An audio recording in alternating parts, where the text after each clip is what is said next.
Welcome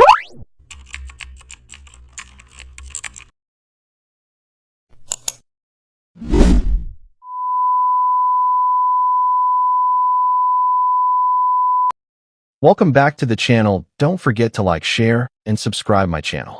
Today we are explore how to create a metallic gradient feature card using layer styles in Photoshop. Now I open Photoshop and set a wide canvas for a premium feature layout. First I select the custom shape tool and draw a rounded rectangle as the card base. Then I apply a metallic gradient overlay blending dark gray, silver, and light highlights. After that I add bevel and emboss to give the card a solid metal feel. Now I duplicate the shape, move it slightly down, and darken it to create depth.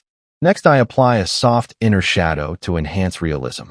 Then I refine corners and edges so the gradient flows smoothly. After this I balance highlights so nothing feels harsh. Finally I zoom out and polish the card.